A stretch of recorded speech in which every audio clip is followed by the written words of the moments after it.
ഈശോ മിശിഹായ്ക്ക് സ്തുതിയായിരിക്കട്ടെ.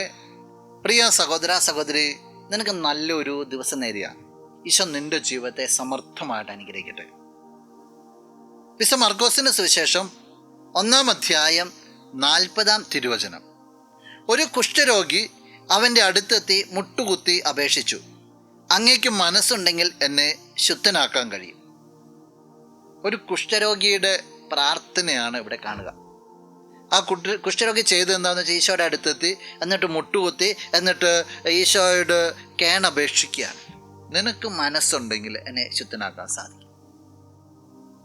ആ കുഷ്ഠരോഗി വിശ്വസിക്കുകയാണ്, എൻ്റെ കർത്താവിന് ചെയ്യുവാനായിട്ട് സാധിക്കും. അതുകൊണ്ട് അവൻ്റെ മനസ്സിനെ ചോദ്യം ചെയ്യുകയാണ് പ്രാർത്ഥനയിലൂടെ.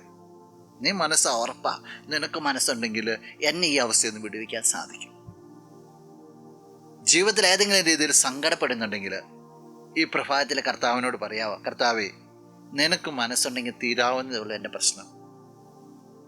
ജീവിതത്തിൽ ഏതെങ്കിലുമൊക്കെ പ്രതിസന്ധികളുടെ നടുവിലാണ് പറയാവോ, കർത്താവേ, നിനക്ക് മനസ്സുണ്ടെങ്കിൽ ഈ പ്രതിസന്ധിയൊക്കെ വെറും പുല്ല, ഇത് തീർന്നു പോകും. ജീവിതത്തിൽ ഏതെങ്കിലും സങ്കട കടലിലാണെങ്കിൽ പറയാവോ, കർത്താവേ, നിനക്ക് മനസ്സുണ്ടെങ്കിൽ തീരാവുന്നതേ ഉള്ളൂ, നിനക്ക് ഞങ്ങളുടെ ജീവിതം, ഞങ്ങളുടെ കുടുംബം സന്തോഷമായി തീരും. ഈശോട് പറ, ഈശോ നിൻ്റെ ജീവിതത്തിൽ ഇടപെടും. നമുക്ക് പ്രാർത്ഥിക്കാം.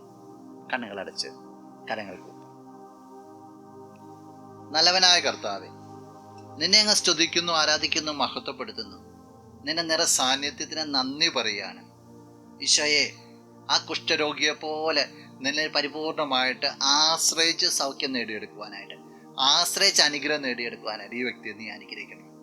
ഇന്നത്തെ ദിവസത്തിന് വേണ്ടത് കൃപകളും നന്മകളെല്ലാം നൽകി അനുഗ്രഹിക്കണം, ഇപ്പോഴും എപ്പോഴും എന്നേക്കും. ആമേൻ.